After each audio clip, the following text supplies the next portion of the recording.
Hello students, स्वागत है एक बार आपका फिर से मिस्ट्री के यूट्यूब के स्टडी मंत्र चैनल पर। आज हम स्टडी करने वाले हैं agrobacterium the natural genetic engineering. किसी बच्चे की रिक्वायरमेंट के ऊपर ही मैं ये टॉपिक में वापस से आपको स्टडी करवा रही हूँ। इसमें ओनली आपको नोट्स मिलेंगे और अगर बाकी आपको इसको अच्छे से समझना है तो इसके ऊपर मैंने पहले भी एक लेक्चर अपलोड किया हुआ है, वो आप देख सकते हो। वहाँ से आप इसको इजीली अंडरस्टैंड कर सकते हो। तो सबसे पहले आपके अगर क्वेश्चन आता है agrobacterium the natural genetic engineering, तो आप इसमें सबसे पहले जनरल इंट्रोडक्शन नोट डाउन करोगे, जिसमें आप लिखोगे एग्रोबैक्टीरियम के जनरल जो करेक्टर्स है उनको आप लिखोगे, जिसमें है आपके road shaped gram negative bacteria होता है, फाउंड इन सॉइल, सॉइल में पाया जाता है, cause disease like crown gall and head roots in dicot plants में डिजीज कोज करता है। इट इज फाइटोपैथोजन, ये एक प्रकार का discovered by Smith and Townsend के द्वारा इसको डिस्कवर्ड किया था। इन 1907 में इसको डिस्कवर किया था। The bacteria transfers a tumour inducing plasmid, जो ये बैक्टीरिया एग्रोबैक्टीरियम है उसका जो प्लाज्मिड है उसके टीडीएनए पार्ट को क्या किया जाता है, ट्रांसफर किया जाता है, इंटीग्रेट किया जाता है और फिर उसकी स्क्रीनिंग की जाती है। एग्रोबैक्टीरियम द्वारा इन्फेक्शन के दौरान टीआई प्लाज्मिड के पार्ट की कॉपी का प्लांट सेल जीनोम में इंटीग्रेशन होता है। इस डीएनए सीक्वेंस को ही टीडीएनए सीक्वेंस या ट्रांसफर्ड डीएनए कहते हैं। फिर आपके वेक्टर के रूप में टीआई प्लाज्मिड की स्पेशलिटी, टीआई प्लाज्मिड होता है वो 150 से 250 किलो बेस पेयर साइज का कॉन्जुगेटिव प्लाज्मिड होता है। इनके टीडीएनए में present regulatory sequence plant cells में फंक्शनल होते हैं। मतलब जो टीडीएनए में प्रेजेंट जो सीक्वेंस होते हैं वो ही फंक्शनल होते हैं प्लांट सेल में जाके। It has the natural ability to integrate its plasmid genes into the plant genome. It can deliver a piece of TDNA in the plant genome. कि इसमें क्या पाई जाती है, एक प्रकार से नेचुरल एबिलिटी पाई जाती है जिससे कि इसका जो डीएनए होता है वो प्लांट के डीएनए के साथ इंटीग्रेट हो जाता है, इसके डीएनए का पीस। टीआई प्लाज्मिड के दो वर्ग होते हैं, एक होता है ओक्टापाइन टाइप, एक होता है नोपालाइन टाइप। बोथ है फंक्शनल रीजन्स, दोनों में फंक्शनल रीजन सेम ही होते हैं। सबसे पहला है इसके ए है टीडीएनए रीजन। अब टीडीएनए रीजन ऑब्वियसली आपको पता है कि इसको क्या किया जाता है, ट्रांसफर किया जाता है, इस पार्ट को ही ट्रांसफर किया जाता है, जो अभी हम आगे स्टडी भी करेंगे। Between right and left T-DNA border, between right and left DNA border में ये पाया जाता है। यह सेगमेंट प्लांट जीनोम में वायरुलेंस रीजन, जो वायरुलेंस रीजन होता है वो एक प्रकार से जो टीडीएनए होता है उसके ट्रांसफर का रेगुलेशन करते हैं। फिर है ओपाइन कैटाबोलिज्म। ओपाइन कैटाबोलिज्म यह रीजन ओपाइन के कंज्यूम से रिलेटेड एंजाइम को इनकोड करता है। फिर है ओरिजन टी और ट्रा रीजन, एक रीजन पाया जाता है ट्रा रीजन। यह रीजन क्या होता है, जो इसका फंक्शन होता है कि जो प्लाज्मिड होता है उसके कॉन्जुगेटेड ट्रांसफर के लिए रेस्पॉन्सिबल होता है। तो यही लिखा हुआ है, यह रीजन प्लाज्मिड के कॉन्जुगेटेड ट्रांसफर के लिए रेस्पॉन्सिबल होता है। फिर आपके ORI region, origin of replication, जहाँ पे रेप्लिकेशन साइड होती है, ओरिजिन ऑफ रेप्लिकेशन साइड होती है। के ओक्टापाइन और नोपालाइन टाइप, ये जो दोनों टाइप के जो प्लाज्मिड होते हैं उसके अंतर्गत इनके बेस पेयर में थोड़ा डिफरेंस पाया जाता है, बाकी इन दोनों में सीक्वेंस जो टीडीएनए है वो ही ट्रांसफर किया जाता है। और अगर आपको इसको अच्छे से समझना है तो ये मेरा एक लेक्चर पीछे अपलोड किया हुआ है, प्रीवियस लेक्चर, तो आप वहां से इसको देख सकते हो। फिर है ऑर्गेनाइजेशन ऑफ टीडीएनए का, ऑर्गेनाइजेशन क्या क्या रीजन पाए जाते हैं टीडीएनए में और इसका किस प्रकार से ऑर्गेनाइजेशन होता है। The transfer DNA, T DNA is the transferred gene part of Ti plasmid of some species of Agrobacterium. Size of T DNA is between 15 to 30 base pair का होता है ये। It has RB, right border and left border. जो right border होता है वो important role play करता है transfer and integrated of T DNA में। राइट बॉर्डर की एब्सेंस से टीडीएनए क्या हो जाता है, टर्मिनेट हो जाता है। T DNA carry genes 4 phytohormones जिसमें कि auxin, cytokinin and opine that are expressed in plant cell, जो कि जब ये वाला पार्ट प्लांट सेल में ट्रांसफर होता है तो इसके जीन होते हैं वो प्लांट सेल में एक्सप्रेस होते हैं।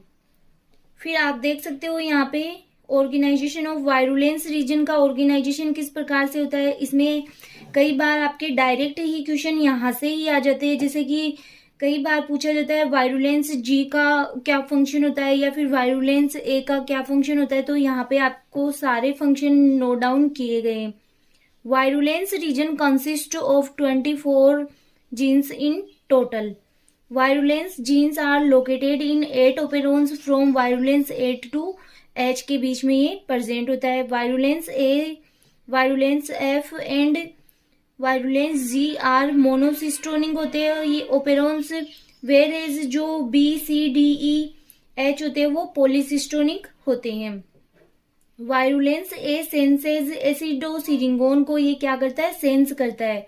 Virulence G transcriptional activator of virulence box, जो वायरुलेंस जी होता है वो क्या करता है, ट्रांसक्रिप्शन एक्टिवेटर के रूप में फंक्शन करता है। Virulence B conjugational pores between plant cell and bacteria. अभी हम लोग इसको डायग्राम से समझेंगे तो आपको इजीली ये समझ में आ जाएगा कि कौन कौन से वायरुलेंस जीन है, किस प्रकार से फंक्शन करते हैं।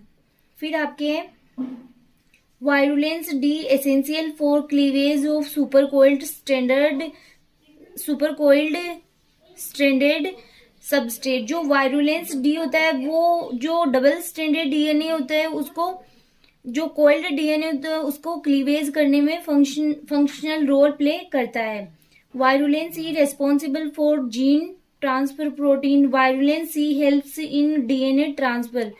फिर है एक virulence B 11 ATPase activity show करता है, प्रोवाइड एनर्जी फॉर डीएनए को एनर्जी प्रोवाइड करता है।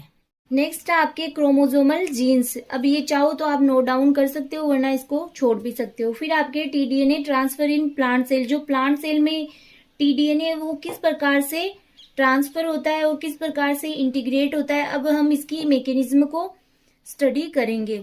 तो सबसे पहले ये आपके बैक्टीरिया का प्लाज्मिड जिसमें अंतर्गत जो टीडीएनए पार्ट है वो ही क्या होता है इसके अंतर्गत प्लांट सेल में, ये है प्लांट सेल। अब आप, मैंने तो यहाँ पे सेम पेन यूज किया, लेकिन अगर आप इसमें अलग अलग कलर पेन यूज करते हो, एग्जाम में आपके आता है तो ये एग्जामिनर होता है उसको इजीली आपका डायग्राम समझ में आ जाएगा कि देखो यहाँ पे जैसे ये अलग कलर पेन से दिखा दिया यहाँ पे तो आपके इजी रहेगा। तो ये टी स्ट्रैंड है जो यहाँ पे कट किया गया किसके द्वारा, D1 और D2 के द्वारा यहाँ पे कट किया गया इस टीडीएनए को।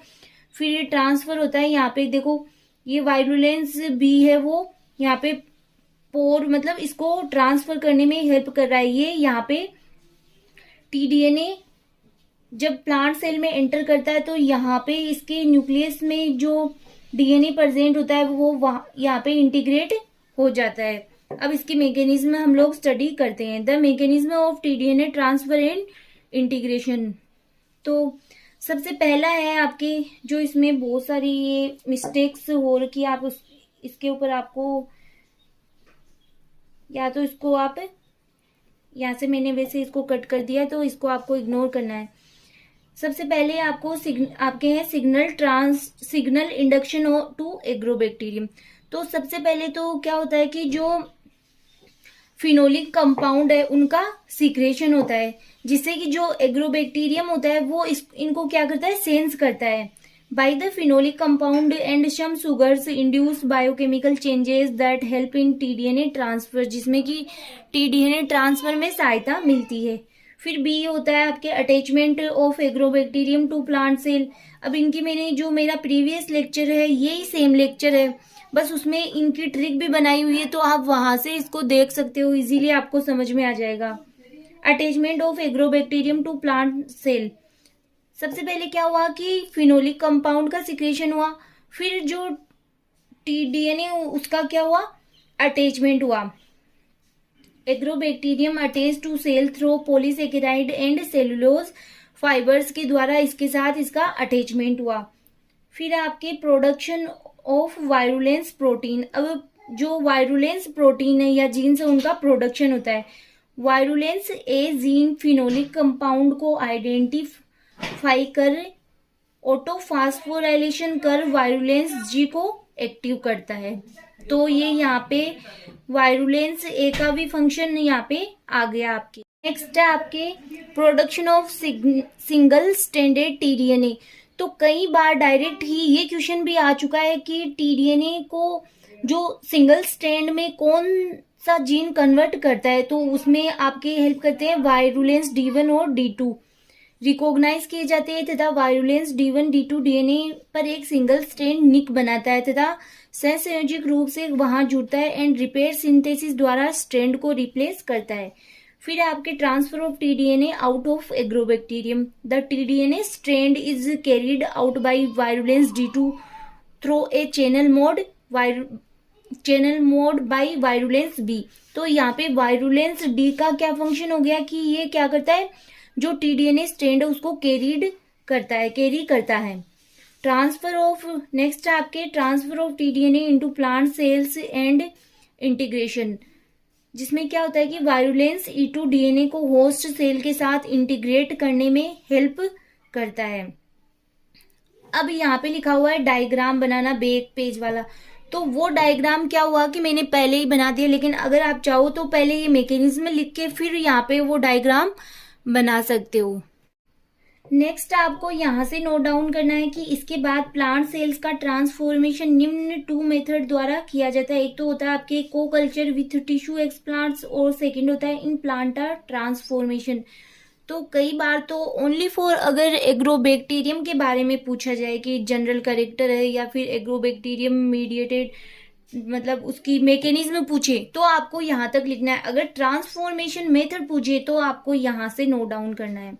एग्रोबैक्टीरियम द्वारा जीन ट्रांसफर के लिए सिलेक्टेड जीन को एक उपयुक्त टीआई वेक्टर के टीडीएनए में इंसर्ट करते हैं। यह टीआई वेक्टर को इंटीग्रेट वेक्टर अथवा डबल वेक्टर हो सकता है। नेक्स्ट आपके सूटेबल रिकॉम्बिनेंट टीआई डीएनए को एग्रोबैक्टीरियम सेल्स में एंटर कराते हैं। इसके बाद प्लांट सेल्स का ट्रांसफॉर्मेशन निम्न 2 मेथड से करते हैं। वो ये आपके 2 मेथड जो अभी पीछे नोट डाउन किए थे, को culture with tissue explants in Plantae transformation. सबसे पहला है आपके को कल्चर विथ टिश्यू एक्सप्लांट्स के साथ को कल्चर करवाना। इन दिस मेथड एग्रोबैक्टीरियम को सेल कल्चर और टिश्यू एक्सप्लांट्स के साथ को कल्चर कराते हैं। टोमेटो, तंबाकू, पिटूनिया इटीसी की लीव्स के डिसेज का को कल्चर के लिए एक्सटेंसिव यूज करते हैं। लीफ डिसेज द्वारा इटीसी द्वारा प्रोड्यूस्ड एसिडोसिरिंगोन वायरुलेंस ओपेरोन को एक्टिव करता है, जिससे ट्रांसजीन सहित टीडीएनए बहुत सी सेल में क्या होता है एंटर हो जाता है और प्लांट जीनोम में इंटीग्रेट हो जाता है। 2 डेज आफ्टर को कल्चर के बाद सेल्स को सूटेबल न्यूट्रिएंट मीडियम पर कल्चर करके ट्रांसफॉर्मेशन सेल्स का सिलेक्शन करते हैं, मतलब इनकी जांच की जाती है, स्क्रीनिंग की जाती है। इस न्यूट्रिएंट मीडियम में कार्बेनिसिलिन भी मिलाते हैं, जिससे एग्रोबैक्टीरियम सेल्स डेड हो जाती है। अतः सेलेक्टिव न्यूट्रिएंट मीडियम पर ओनली ट्रांसफॉर्म्ड प्लांट सेल ही डिवाइड हो पाती है। मतलब ऐसा मीडियम यूज में लेते हैं जिसमें कि ओनली फॉर ट्रांसफॉर्म्ड सेल है। ट्रांसफॉर्म मतलब जिनके साथ जो टीडीएनए इंटीग्रेट हुआ है वो ही कल्चर कर पाती है, बाकी जो नॉर्मल सेल होती है वो डेड हो जाती है। और वे शूट रीजनरेशन भी करती है। इन शूट्स को आइसोलेट करके उनमें रूट प्रोडक्शन करते हैं, फिर इन्हें सोइल में ट्रांसफर करते हैं। एग्रोबैक्टीरियम कई मोनोकोट्स का भी इन्फेक्शन करता है, लाइक एस्परगस है, नार्सिनस है, ओनियन है, ईटीसी। बट मोनोकोट सेल्स के इफिशिएंट ट्रांसफॉर्मेशन के लिए एग्रोबैक्टीरियम के साथ उनके को कल्चर के दौरान न्यूट्रिएंट मीडियम में एसिटोसिरिंगोन भी मिक्स करना पड़ता है। सम प्लांट्स की सेल्स सच एज मेज की सम वेराइटीड ऐसे सब्सटेंस प्रोड्यूस करती है जो एग्रोबैक्टीरियम का ट्रांसफॉर्मेशन को क्या करती है, डिक्रीज करती है। इस प्रॉब्लम को न्यूट्रिएंट मीडियम के अतिरिक्त एसिटोसिरिंगोन को मिक्स करके दूर किया जा सकता है। तो ये है आपके को कल्चर विथ टिश्यू एक्सप्लांट्स। आगे इसका डायग्राम भी बनाया गया है, जो आप उसके द्वारा भी इसको इजीली समझ सकते हो। फिर नेक्स्ट है आपके इन प्लांटा ट्रांसफॉर्मेशन। अरेबिडोप्सिस के सीड्स का एग्रोबैक्टीरियम के फ्रेश कल्चर में इम्बाइबेशन कराने से इन सीड्स से प्राप्त प्लांट्स की कुछ ऑफ स्प्रिंग में क्या मिलता है, परमानेंट ही चेंज मिल जाता है।